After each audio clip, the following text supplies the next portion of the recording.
So, um, just a couple words about the inspiration for this and the setup. I've realized this summer, as I was kind of stepping away from art appreciation a little bit, that I've had trouble with reading plays. I've taught plays for nearly 20 years and I've enjoyed plays, but it's not the art form that I go to just read a play. And I mean read, not just, go watch. Um, and I've had periodic little moments where I've been really riveted by reading plays more than reading novels. And I've been trying to recapture that and trying to figure out how to recapture that. And it's been really informative for me to think about reading plays in parallel with my experience with art appreciation. And so, for those of you who are familiar with how I approach the visual arts, you might look for parallels, and I'm going to give you one big parallel right now. I want you to kind of imagine what we're doing here is kind of going on one of my art tours where you don't really know what the artworks are, and the focus is going to be not on the art history, not on my interpretation and criticism, but on a shared experience as we try to untangle the mystery of an artwork to get into the characters' stories and to personally connect to these characters. And doing that with visual arts is pretty easy because you've got one artwork and we can talk all about it, and it's going to stay there. With a play, it's a little bit more difficult, more time consuming.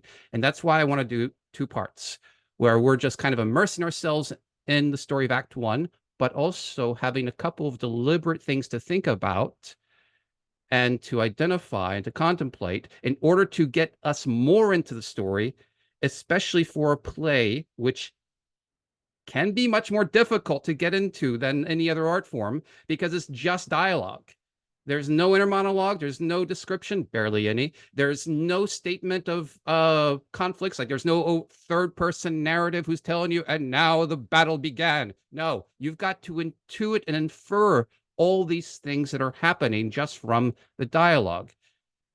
And there are certain things you can tweak in your thinking and in your mind to get more out of that. So I'm going to offer a few of these initial little techniques or things, tweaks of thought that you can have while you're reading, and that we're going to do a little bit of before the act, or kind of towards the beginning of the act, and then especially after we finish reading Act One. Okay. So if you don't know anything about Lady from the Sea, fantastic. That's exactly where I want you. If you do, great too. And they'll be like seeing an artwork that you love for the second time and reading it with other people and being able to kind of visualize and see it from their perspective. Okay, any questions right now? Any thoughts? I'm going to have the play on screen. And when we do characters, you'll be able to read directly in the screen. And it might be, you can have, if you prefer, like, okay, my screen is really tiny or the jumbled up windows and I can't really make things out. And I prefer you can do that. If you follow on the screen, that's great because then we could kind of see your face too. And we can see your acting as you're going along. But of course, not expecting any acting. In fact, I don't want any actors in a sense. I don't want any experts because part of, when we do art appreciation, we read an artwork together, we're kind of stumbling through it and asking questions and piecing the mystery together.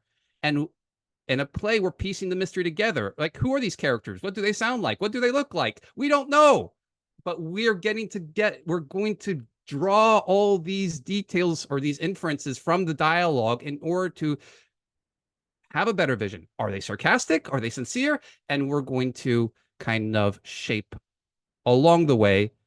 So every time we think, oh, this person is a jerk, put a question mark after that, because we might hear more about them that might change our mind, because we don't get the actor coming in and showing us that he's a jerk.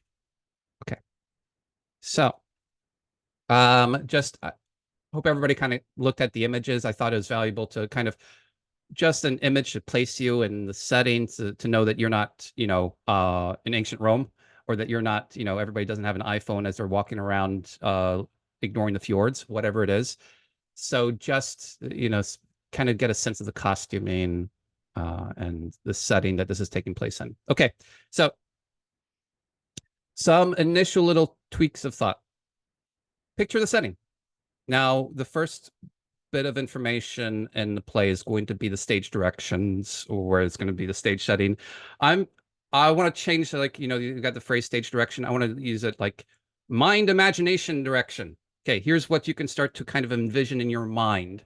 And I've found it really helpful to be able to kind of have a very clear idea of what that stage looks like, in order for when I imagine later on what the characters are doing and their actions, that I have the canvas. So I imagine it kind of like a narrative painting. And here's this narrative painting that's going to be the background, and then I'm going to have the characters play their parts in the background of that painting. And if you want to draw, I'm gonna draw, and I I'm gonna hurt people's eyes with my drawing, but that's going to be the goal, because the goal is not to have the perfect drawing. The goal is to kind of in your mind get an idea of the arrangement of things, so that when people walk across the stage or to different parts of it, I've got to find another word than stage, because I want to like eliminate the whole idea that this is a script for a director. No, it's something for your imagination. Okay, so we're going to picture the setting. 2, character first impressions. We don't want to like continuously try to visualize things. Visualizing is challenging. It's challenging for me. And the essence of a play is drama. It's a conflict. It's a story. And so there are certain points where it makes sense to visualize to get an idea. And when a character comes in, the first words they say, the first action that they do, very often is a great opportunity to say, oh, what kind of person is this? Oh, did they just come off as really mean? And just like when looking at portraits in a gallery, sometimes you may say, oh, that person looks mean, but then you look more closely, oh no, they were really sad because something hurt them, or whatever it is. You get more information, but form that first impression of them. So I'm going to encourage that. And I found this helpful to kind of break up characterization into 3 parts. The role that they have, that means, are they the father of somebody? Do they work at the dockyard?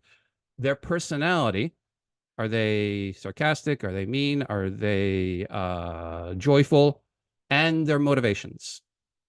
And I'll encourage you, if you find it helpful, to make a character list as we go along, especially with a role, so that okay, when these 2 people encounter each other, oh, they're sisters. Okay, they're not just random strangers coming along.